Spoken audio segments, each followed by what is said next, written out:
Surekha hall में laptop पर अपना काम कर रही थी। इसी बीच नौकरानी शारदा वहां आई। मैडम, पहले कौन सा काम करूं? 1 मिनट शारदा, उसने उसे रुकने को कहा। रानी, रानी कहाँ हो? जरा इधर तो आना, जल्दी। रानी जो ब्रश कर रही थी, दौड़ती हुई वहां आई। उसके मुंह में झाग देखकर शारदा हंस पड़ी और उसके ऐसे हंसने पर रानी थोड़ी नाराज हो गई। बहुत हंसी आ रही है, जाओ अपना काम खुद करो। तुम जाओ और मेरा हैंडबैग ले आओ। रानी बिना देर किए जल्दी जल्दी गई और सुरेखा का हैंडबैग ले आई। सुरेखा ने उसमें से पैसे निकालकर शारदा को दिए और बोली, शारदा, इस महीने की तनख्वाह के साथ मैं तुम्हें 1 महीने की तनख्वाह और दे रही हूँ। कल से काम पर मत आना। तुम्हें बहुत बुरा लगता है ना? अरे मैडम, वो बात ऐसी है कि एक ही घर में 2-2 नौकरानियों की जरूरत नहीं। अब घर का काम मैं करूंगी। मैं समझ गई मैडम, अब बस भगवान ही आपको बचाए। सुरेखा रानी को पैसे देते हुए बोली, रानी, ये रही इस महीने की तुम्हारी सैलरी। अब से तुम्हारा काम बढ़ने वाला है, इसलिए मैं तुम्हें 1000 रुपए ज्यादा दे रही हूँ। कल तक मैं पार्ट टाइम मेट थी, अब से सारा काम मैं ही करूंगी। अरे वाह, मेरा तो प्रमोशन हो गया। शारदा से पूछकर सब काम करना सीख लेना। कल से शारदा घर नहीं आएगी। चाहिए तो शारदा का नंबर ले लो और जरूरत पड़े तो उसे बुला भी लेना। वो तुम्हें सिखा देगी, है ना शारदा? सिखा दोगी ना? बोलो। ठीक है मैडम, अब आपने कह ही दिया है तो मैं क्या बोलूं। अच्छा, तो मैं चलती हूँ। ठीक है मैडम, उसने ऐसा कहा और वहां से चली गई। अब सुरेखा का भी कोई काम नहीं था, तो उसने अपना लैपटॉप लिया और हॉल से निकल गई। रानी दिए हुए पैसे गिनने लगी जो उसे अभी अभी सुरेखा ने दिए थे। इसी बीच माधवन फाइलों का एक थैला लेकर हॉल में आ गया। रानी को देखकर उसे दया आई और वो बोला, बेटा, अगर तुम भी अपनी बहन की तरह अच्छी तरह पढ़ती तो आज तुमको ये काम नहीं करने पड़ते ना। I feel sorry for you. पापा, पढ़ाई मेरे लिए बनी ही नहीं है। आप सब लोग मेरे साथ नौकरानी जैसा व्यवहार कर रहे हो, लेकिन मुझे तो लगता है कि मैं अपने लोगों के लिए ही काम कर रही हूँ। जब बहनों की तुलना होगी तब रिश्तों और भावनाओं का क्या होगा? मुझे तो सोच के ही डर लगता है। कम से कम तुम किसी ओपन यूनिवर्सिटी से अपनी आगे की पढ़ाई क्यों नहीं कर लेती हो बेटा? आप अचानक ऐसे क्यों कहने लगे पापा? क्या आपको लगता है कि मेरी और मेरी बहन के बीच लड़ाई हो जाएगी? वरना आप ऐसा नहीं कहते। मुझे ऐसा लग रहा है आपके कहने से। माधवन बिना कुछ और बोले वहां से चला गया। रानी रसोई में बर्तन धोने लगी। तभी वाणी तैयार होकर खाने की मेज पर आ गई। फिर रानी ने बर्तन छोड़ वाणी के लिए गर्मा गर्म इडली परोसी। वाणी ने फटाफट नाश्ता खत्म किया और अपना लैपटॉप लेकर ऑफिस के लिए निकल गई। कुछ दिनों बाद वो रविवार का दिन था।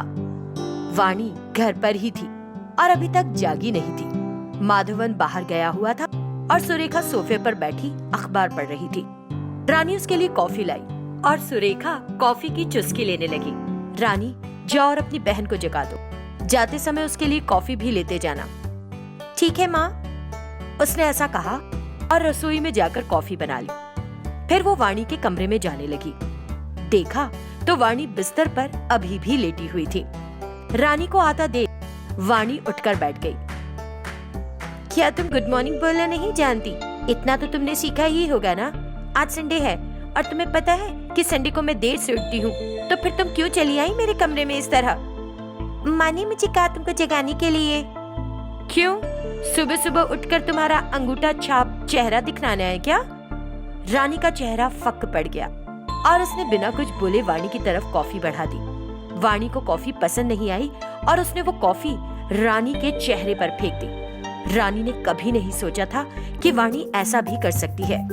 वो अचानक हुए इस बर्ताव से सन्न रह गई और वाणी को देखती रह गई। उसे यकीन नहीं हो रहा था कि वाणी उसे सच में एक नौकर की तरह समझ रही है। अब खड़ी क्या हो? यहाँ खड़ी मेरा मुंह क्या देख रही हो?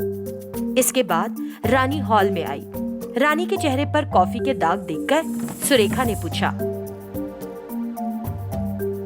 रानी, क्या वाणी ने कुछ किया है? हाँ, जैसा आपने कहा, मैंने कॉफी बनाई उसे देने चली गई। उसे कॉफी अच्छी नहीं लगी उसने मेरे चेहरे पर फेंक दी। ओह चलो कोई नहीं, बुरा मत मानो, तुम्हारी बहन ने ही फेंकी है। उसे चिकन बहुत पसंद है, जाकर चिकन ले आओ और दिन के लिए बना लो। रानी ने कहा ठीक है और रसोई में चली गई। उसने अपना चेहरा धोया और चिकन लेने बाहर गई। वापस आकर उसने चिकन करी, चावल और चपाती बना ली। अब तक वाणी भी नहा धोकर हॉल में आ गई थी। वो सोफे पर बैठी हुई अपना वीडियो गेम खेल रही थी। सुरेखा ने रानी को बुलाया तो रानी तुरंत आ गई। एक थाली में चावल और चिकन परोसकर यहाँ ले आओ। वाणी सोफे पर बैठी खेल रही है, मैं ही खाना खिला दूंगी उसे। रानी बिना कुछ बोले रसोई में गई और थाली में खाना लगा लाई। उसके एक हाथ में थाली और दूसरे हाथ में पानी का गिलास था। वो धीरे धीरे दोनों चीजों को संभालती हुई ला रही थी। सुरेखा ने वो थाली उससे ले ली। उसे देखकर वाणी बोली, रानी मुझे पानी देना जरा। रानी उसको पानी का गिलास दे ही रही थी कि वाणी ने उससे वो गिलास छीन लिया और इतने में पानी का गिलास नीचे गिर गया। ये देखकर, अब मुझे क्या देख रही हो, चलो साफ करो ना इसे। रानी जल्दी से गई और पोछे का एक कपड़ा लाकर पानी पोंछने लगी। फिर सुरेखा वाणी को खाना खिलाने लगी। ये देख रानी थोड़ी उदास हो गई। ऐसे क्या देख रही हो, नजर लगाओगी क्या मुझे? जाओ यहाँ से, खाना बच गया तो तुम भी खा लेना। माँ, क्या आप बस वाणी को ही खिलाओगी, मुझे नहीं खिलाओगी? मालिक नौकरानियों का खाना खिलाते हैं क्या? मालिकों के खाने के बाद नौकर खाना खाते हैं। अब तुम इस घर की फुल टाइम मेड हो। जब तुम्हारे सारे काम पूरे हो जाएंगे तो जो बचा होगा खा लेना। माँ, जब वाणी ऐसी बातें करती है तो आप उसे मना क्यों नहीं करती? मुझे लगता है आप सभी ने मुझे सच की नौकरानी समझ लिया। हम कौन होते हैं तुम्हें नौकरानी बनाने वाले?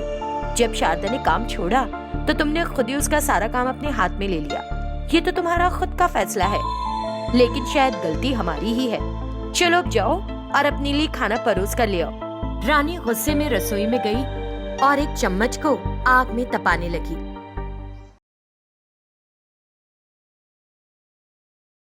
शंकरपल्ली गांव में रामराजू और सोमराजू नाम के दो भाई रहा करते थे। उन्होंने अपने पिता की दी हुई संपत्ति को आपस में बराबर बांट लिया था। रामराजू ने सोच समझकर जमीन, घर आदि में निवेश कर बहुत पैसा कमाया। जल्द ही वो एक करोड़पति बन गया और अब उसी गांव में उसने अपने लिए एक बड़ा सा बंगला बनवाया था, जहां वो अपनी पत्नी सीता और बेटी हासिनी के साथ रह रहा था। हासिनी को बड़ा घमंड था कि उनके पास बहुत सारा पैसा है। उधर सोमराजू को खेती से बहुत लगाव था और उसने अपने खेत नहीं बेचे। वो खेती करता रहा, लेकिन अंत में उसे बहुत नुकसान उठाना पड़ा और उस पर कर्ज का पहाड़ खड़ा हो गया। वो कर्ज के तनाव को सहन नहीं कर पाया और एक दिन उसने आत्महत्या कर ली। अब उसकी पत्नी शारदा और बेटी राधा अकेली रह गई थी।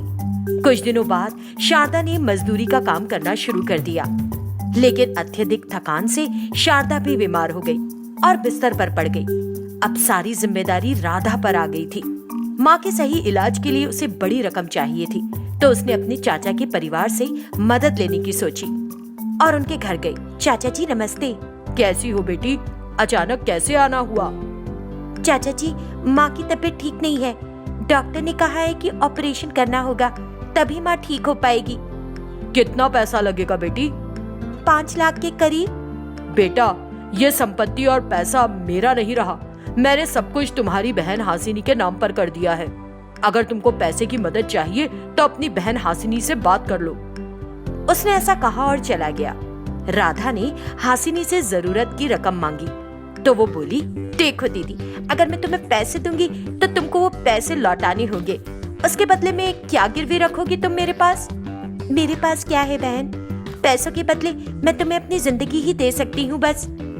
ठीक है, तो फिर कुछ दिन हमारे घर में नौकरानी का काम करके दिखा दो कि तुम्हारी जिंदगी कितने काम की है, फिर हमें भी अंदाजा हो जाएगा। फिर मैं दे दूंगी तुमको पैसे। ठीक है बहन। अब राधा उनके घर में नौकरानी का काम करने लगी थी। वो सभी काम करती, झाड़ू लगाना, रंगोली बनाना, घर की सफाई करना और बाकी सबके सारे जरूरी काम। और ऐसे ही दिन बीत रहे थे। कुछ दिनों बाद, बहन तुमने जो भी कहा मैंने किया, कम से कम अब तो मेरी माँ के लिए ऑपरेशन के पैसे दे दो। मैं पहले ही कह चुकी हूँ कि बार बार पैसे मत मांगा करो। वैसे भी अगर तुमको पैसों की इतनी जरूरत है तो इतने से काम से नहीं चलेगा, और भी बहुत सारे काम। कहो बहन, मैं कर लूंगी, मुझे पैसों की बहुत जरूरत है। एक मटके पर दूसरा मटका रखकर जाओ और इस तरह कुएं से पानी लाकर ड्रम में डालो। अगर एक भी मटका टूटा तो पैसे नहीं मिलेंगे। उसके पास और कोई चारा नहीं था, इसलिए वो घड़े लेकर अपनी माँ के पास आई और अपनी माँ से हासिनी की शर्त बताई। तू वहाँ नौकरानी का काम करने क्यों गई बेटी? मुझे नहीं पता कि मैं जिंदा रहूंगी भी या नहीं, लेकिन तूने खुद को वहाँ क्यों फंसा लिया? हासिनी को पहले से ही पैसे का बहुत घमंड है बेटा, वो तुझे नहीं बख्शेगी। मैंने डॉक्टर से बात कर ली है माँ, अगर तुम्हारा ऑपरेशन हो जाए तो तुम पहले की तरह एकदम सेहतमंद हो जाओगी। लेकिन हमें 5 लाख रुपए तुरंत कौन देता? इसलिए मैं चाचा जी से मिलने गई थी। अगर मैं कुछ और दिन के लिए वहाँ नौकरानी का काम कर लूँ तो बहन ने कहा है पैसे दे देगी। ठीक है बेटी, लेकिन अपना ध्यान रखना। राधा ने घड़े उठाए और पानी लाने के लिए 2 किलोमीटर दूर एक कुएं पर गई। उसने कुएं से पानी निकाला और एक घड़े को दूसरे पर रखकर बहुत सावधानी से लेकर घर पहुंची। लेकिन उसे आते देख हासिनी ने राधा के सामने कंचे फेंक दिए। राधा ने उस पर ध्यान नहीं दिया और कंचों पर कदम पड़ते ही वो बेचारी नीचे गिर पड़ी। दोनों घड़े चकनाचूर हो गए। उन्हें देखकर राधा डर गई और हासिनी उसके सामने यूं आई जैसे मानो उसे कुछ पता ही ना हो। अरे दीदी, तुम ऐसे कैसे गिर पड़ी? दोनों घड़े टूट गए। अब इन दोनों घड़ों का हिसाब करने के लिए उसे तुम्हारे खाते में लिखना पड़ेगा। खाता? कैसा खाता? अच्छा, तो तुमको खाते की डिटेल्स चाहिए?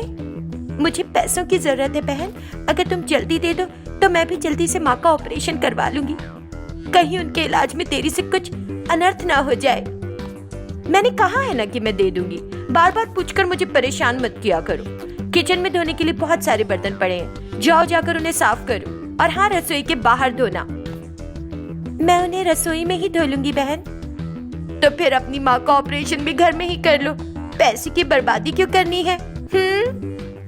ऐसा क्यों कह रही हो बहन? अगर मेरी माँ की जान चलेगी तो क्या मैं उसे वापस पा सकूंगी? सिर्फ मेरी माँ ही तो बची है मेरे लिए। अब क्या तुम